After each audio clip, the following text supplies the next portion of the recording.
కన్యా రాశి వారికి ఈ వారంలో కార్యసిద్ధి ఏ మేరకు అనుకూలిస్తోందండి? చాలా వరకు విశేషంగా అనుకూలిస్తుంది. ఇక్కడ ఇంకొక విశేషం కూడా ఏంటంటే 5 గ్రహాలు సహకరిస్తున్నాయి. ఈ గ్రహాలన్నీ స్థిర రాశుల్లో ఉన్నాయి.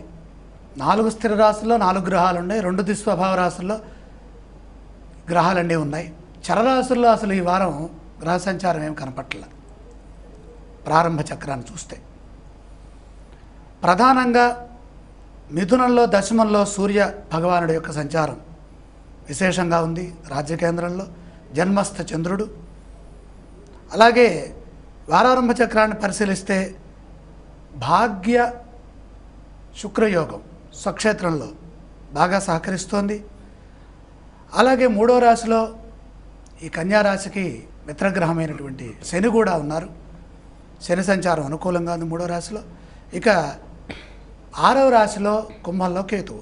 బ్రహ్మాండమైన శుభకాలం. 5 గ్రహాల యొక్క సహకారం ఉన్నది. ఏ పని ప్రారంభించినా సత్ఫలితాలు వస్తాయి. నిదానంగా విజయం లభిస్తుంది. మనశ్శాంతి ఉంది. ఆత్మస్థైర్యం పెరుగుతుంది. ఉద్యోగంలో అనుకూల ఫలితాలు ఉన్నాయి. స్థిరత్వం వస్తుంది. సంబంధ బాంధవ్యాలు బలపడతాయి. ఐశ్వర్య వృద్ధి చెందుతుంది. ఐశ్వర్య వృద్ధి కనపడుతుంది. ఎందుకని? భాగ్యంలో భార్గవ యోగం విశేషంగా ఉన్నది. దాంతోపాటుగా తగినంత ప్రోత్సాహం అధికారుల నుండి లభిస్తుంది.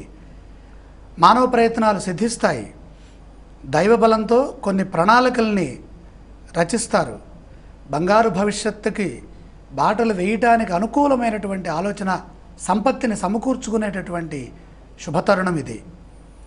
ఈర్ష్యాపరులతో గొడవలు పడి కాలాన్ని వృధా చేసుకోకుండా మనశ్శాంతి కోసమై తక్కువగా మాట్లాడటం, మౌనం వహించటం చాలా మానసికమైనటువంటి శక్తి పెరగడానికి, మనోబలం పెరగడానికి ఈ వారం ఎంతగానో సహకరిస్తుంది.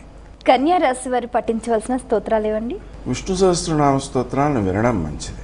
ఆలయ సందర్శన క్రమంలో ఏ దేవీ దేవతలను దర్శిస్తే మంచిదంటారు? చతుర్భుజుడైన శ్రీమన్నారాయణమూర్తి సందర్శనం విశేషమైనటువంటి ఉత్సాహాన్ని ఇస్తుంది. ఈ రాశి వారు చేయవలసిన దానాలు ఏవండి? మినుములు దానం చేయడం, ఆంజనేయ స్వామికి వడమాల సమర్పించడం ఉత్తమ ఫలితాలను ఇస్తుంది.